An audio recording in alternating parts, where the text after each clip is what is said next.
Welcome to the Healthy Compulsive Project podcast, where you can take a deep dive to explore the pitfalls and potential of the obsessive-compulsive personality, offering hope and help for perfectionists, workaholics, micromanagers, type A personality, and control freaks.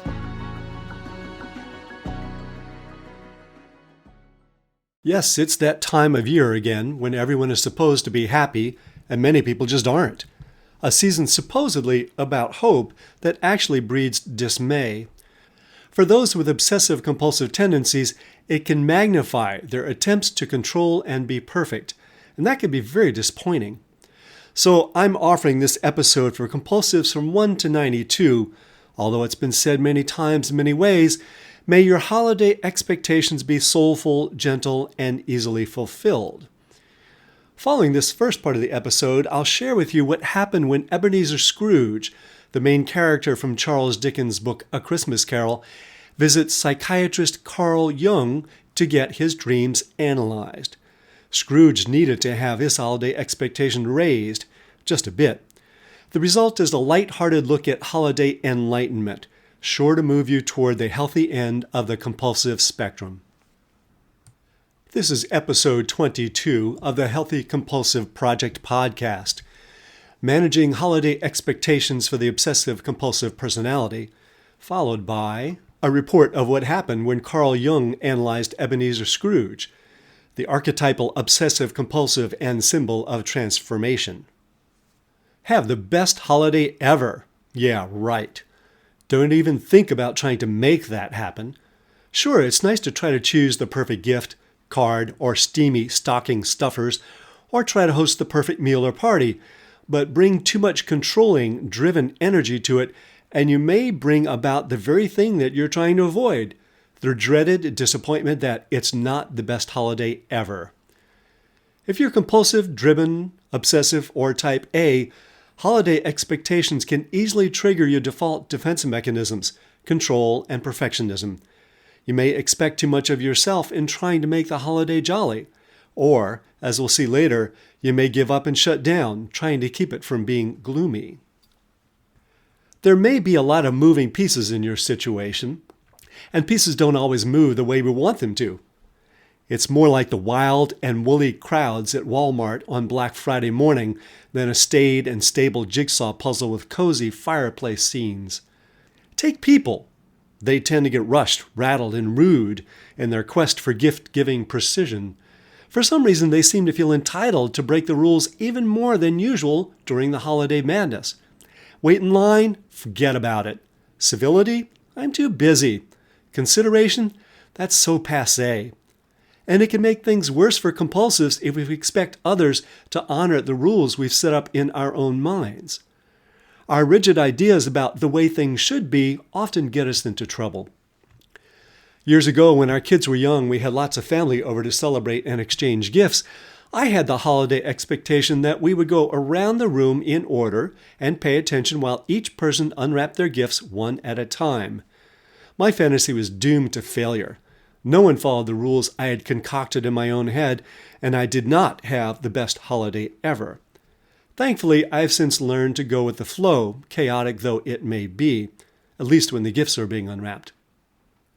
But it's not just expectations about the externals, getting ourselves or other people to behave the right way. Our expectations about what we're supposed to feel can also cause trouble.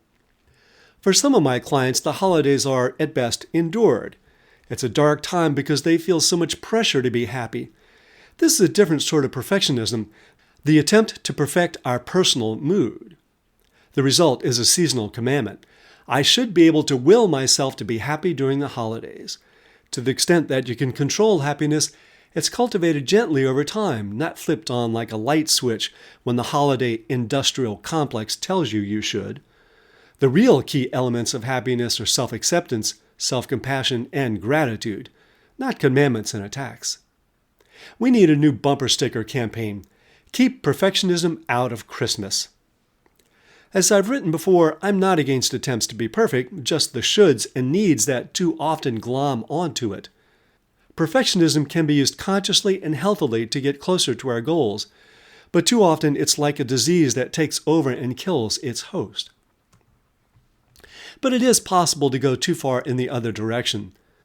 Some people who've had horrendous holiday experiences set their expectations at 0, with the hope that that will make it the best holiday ever because they won't get disappointed as they always have in the past.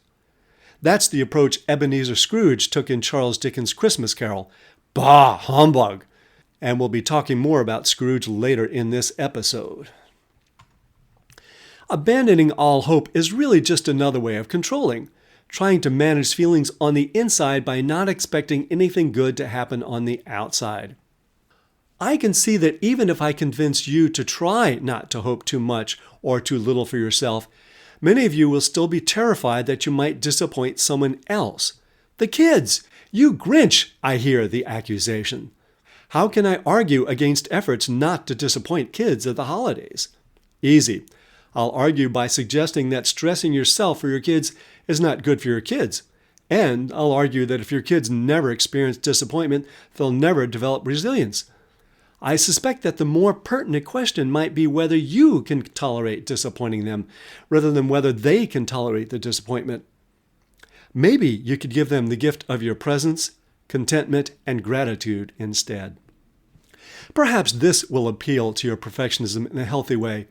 Don't expect too much, but don't expect too little either. Let's try to let go and enjoy the chaos. You can't make the best holiday ever happen, but you can allow yourself to appreciate the good elements and focus on those. Savor what you can. Stay small and simple. Fruitcake. Oh, never mind. I'll take that back. How about music, smiles, and the days getting longer? Maybe in some small way we can remember and appreciate that these holidays are about coming out of the darkness and a new beginning, about hope, receiving, and giving, not about controlling and perfecting. If there's a chance for having the best holiday ever, that's the best shot we've got. And this is part 2 of the episode about holiday expectations. Carl Jung analyzes Ebenezer Scrooge, archetypal obsessive-compulsive and symbol of transformation. Ebenezer Scrooge, the curmudgeonly, compulsive money hoarder and eventual hero of Charles Dickens' A Christmas Carol, had some really disturbing dreams the other night. He dreamt he was visited by a ghastly ghost of his former business partner and by the spirits of Christmas past, present, and future, accusing him of being, well, Scrooge. It was enough to frighten him into getting help to understand what the dreams meant. So he pays a visit to the famous psychiatrist Carl Jung, known for his uncanny ability to interpret dreams. Here's what Jung had to say. Now look here, Jung tells Scrooge after listening to his dreams, and, as usual, pulling no punches. You've got to take these dreams seriously. You got off track a long time ago, and these dreams are trying to set you right. And if you don't, you're in for big trouble. These characters in your dreams are parts of you that you've wanted to ignore. They're haunting you for a reason. Scrooge squirms in his seat. This fellow Marley, your deceased partner, and the only friend you've ever had, shows up as the walking dead clothed in chains. His appearance as a ghost shows you what you don't want to acknowledge about yourself, your shadow. You like to think that you're free of all the foolishness of the rabble, but you're really psychologically dead and weighed down by the chains of your own foolish love of money and the desperate need to control that comes with it.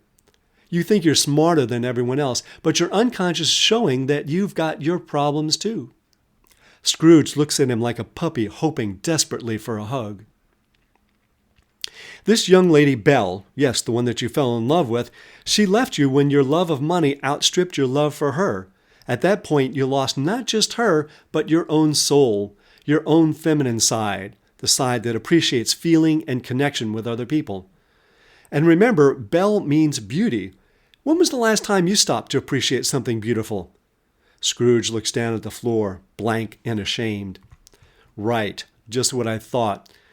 You had this idea that you'd provide well for her, but you lost track of what and who you were so driven to provide for, and money became your god.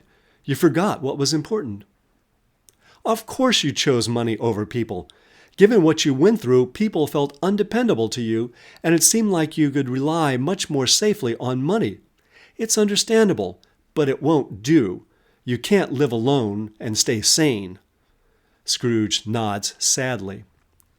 And this little fellow, Tiny Tim, he's your own wounded inner child, and he's about to die. I won't bother asking you when the last time you had any fun was. I suspect that you project all of your disowned desires onto the poor folk who enjoy a dance or two. This is harder for Scrooge to swallow, but he's willing to consider it. Dreams don't tell us what will happen. They tell us what could happen. The real danger for you is that your cynicism blocks any change you might be inspired to make while you're frightened.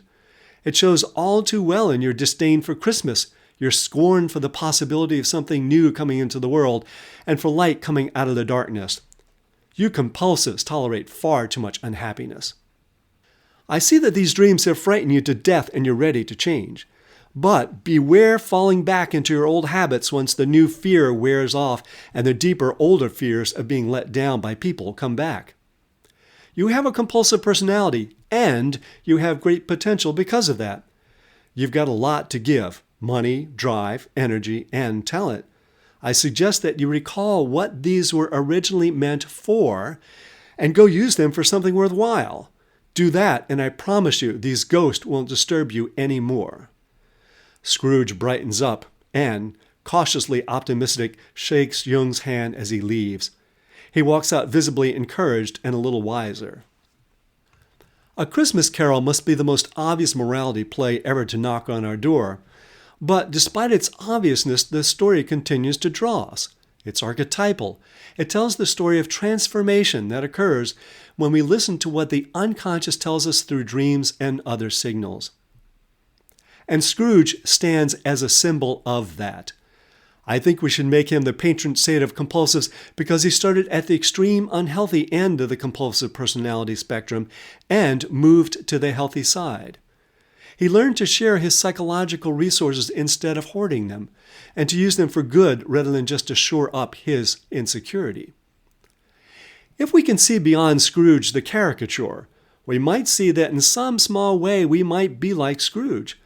We might not necessarily hoard money as he did, but we may withhold other things needlessly, such as joy, compliments, hope, rest, play, or compassion. Dreams are just one way that psyche speaks to us. Change can also come about by listening to our moods as if they were cautionary dreams. For example, depression can be psyche's way to compensate for trying too hard to control. It forces us to let go and give up on unrealistic expectations for ourselves and others. As Jung said, the human psyche is self-regulating if we listen to it, and that's just what Scrooge did. You can find transcripts of this podcast with links to research sources and lots more at the Healthy Compulsive blog, www.thehealthycompulsive.com. If you'd like to subscribe to the Healthy Compulsive podcast, hit that subscribe button. And for a thorough guide to cultivating the positive potential of the compulsive personality, find my book on Amazon, The Healthy Compulsive: Healing Obsessive-compulsive Personality Disorder and Taking the Wheel of the Driven Personality. And if you find any of these helpful, let others know by leaving a review. Till next time, enjoy the drive.